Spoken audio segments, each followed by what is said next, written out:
जी नमस्कार किसान भाइयों, मैं कमल चौधरी आप सभी का स्वागत करता हूं, अभिनंदन करता हूं कृषि एडवाइस चैनल पर। किसान भाइयों, मेरे पीछे सोयाबीन की फसल है और हमारे किसान भाई भी है और उनसे हम पूरी जानकारी लेंगे सोयाबीन की फसल की। तो भाई साहब, आपका शुभ नाम क्या लिखते हैं? मेरा नाम कमल पटेल है। कमल पटेल है। आप ये सोयाबीन की फसल लगाई है, कौन सी किस्म है ये? ये 9560 है। तो ये इसके लिए आपने उर्वरकों का प्रबंधन करा था? ये सोसाइटी से ले आए थे। DAP जी इफको हाँ। और यूरिया। अच्छा, ये डाल दिया। तो आपने कितनी मात्रा में डाला? वो तो 1 एकड़ पे हम 2-2 बोरी डाल देते हैं। अच्छा, तो आप बोल रहे हैं कि मैं सोसाइटी गया और वहाँ से यूरिया लाया, इफको लाया, पोटास लाया, DAP लाया और मैंने डाल दिया। तो आपने कभी सोचा कि संतुलित मात्रा जो हमारा प्रति एकड़ देना चाहिए वो उसके अनुसार हम दें? अब हमें तो इसकी जानकारी नहीं है, शुरू हमेशा से फेंकते आ रहे हैं तो फेंक जाते हैं।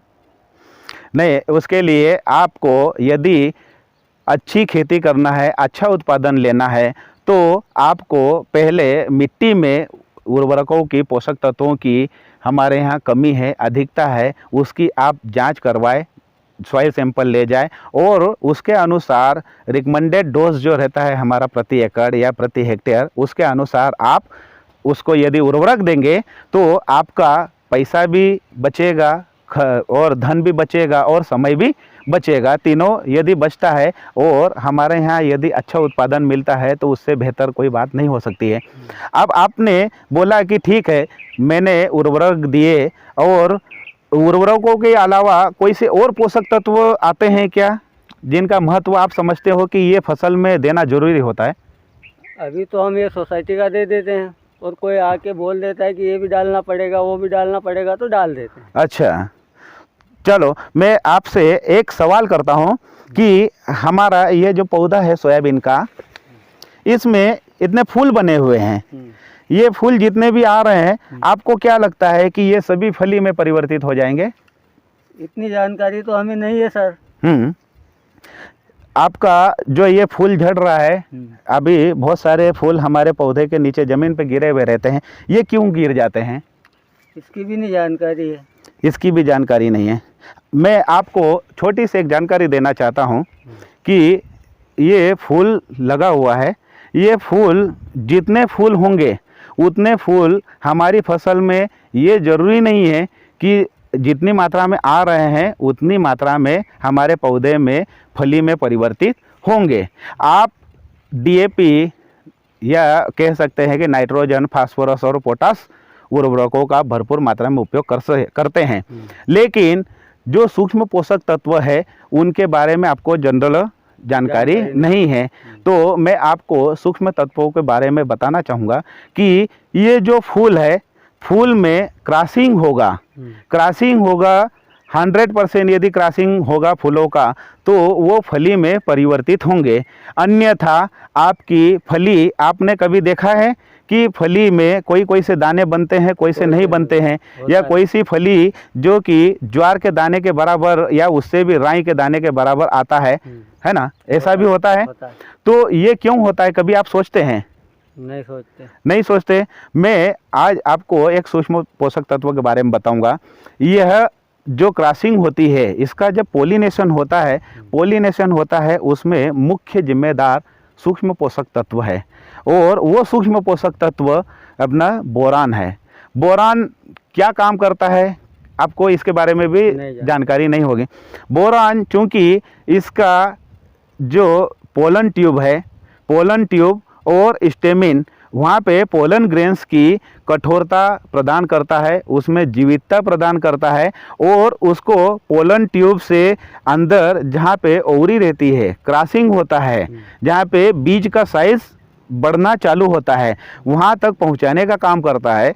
यदि बोरान की कमी हमारे पौधों में होगी तो निश्चित ही फली का जो है वो साइज अच्छे आकार का बढ़वार नहीं कर पाएगा और उसमें पूरे दाने की मात्रा यदि कोई सी किस्म 4 दाने बन रहे हैं या 3 दाने बन रहे हैं तो हो सकता है बोरान की कमी के कारण उसमें एक ही दाना बने या एक दाना भी नहीं बन पाए, ऐसा भी हो सकता है।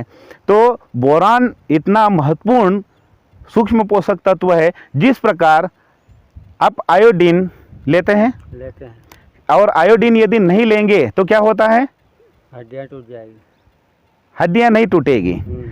अब ना गले का गलगंठ होता है वो हमको बीमारी हो जाती है। जब एक सूक्ष्म तत्व की कमी के कारण मानव में एक विकार पैदा यदि कर सकता है तो ये भी सूक्ष्म पोषक तत्व है बोरान। इसका भी महत्व हमारी फसल उत्पादन में उतना ही रखता है जितना कि आयोडीन महत्व रखता है। तो आप समझ चुके होंगे कि सूक्ष्म पोषक तत्वों की महत्ता हमारी फसल के लिए कितनी है। और मैं आपको बताना चाहता हूं कि आप जो ये पोषक तत्व जमीन से दे रहे हैं, है ना, ये पोषक तत्व पौधे ले रहे हैं और अपनी आवश्यकता अनुसार लेते हैं। बाकी का व्यर्थ हमारे पर्यावरण प्रदूषण, जमीन का प्रदूषण और सूक्ष्म जीव जो कई प्रकार के हमारे लाभदायक रहते हैं उनके लिए भी हानिकारक साबित होता है। और आप कई प्रकार के आपको जो है खर्च वहन करना पड़ता है, समय खर्च करते हैं।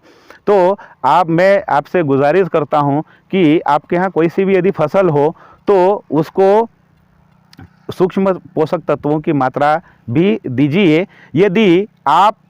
यदि बेसल डोज में या फर्टिलाइज़र के साथ में नहीं दे सकते हैं, देना ही चाहिए, और नहीं दे सकते हैं तो जब आपके यहाँ स्प्रे होता है उस टाइम में आप मल्टी माइक्रो न्यूट्रिएंट्स जिसमें बोरान रहता है वो तत्व का आप स्प्रे करिए, ताकि हमारे यहाँ पौधे में जितने भी फूल आए उनका क्रॉसिंग होगा। क्रॉसिंग यदि होगा मतलब निषेचन यदि होता है तो ज़्यादा से ज़्यादा हमारे पौधे में फलियों की संख्या सेट होगी, ताकि हमारा उत्पादन बढ़ेगा।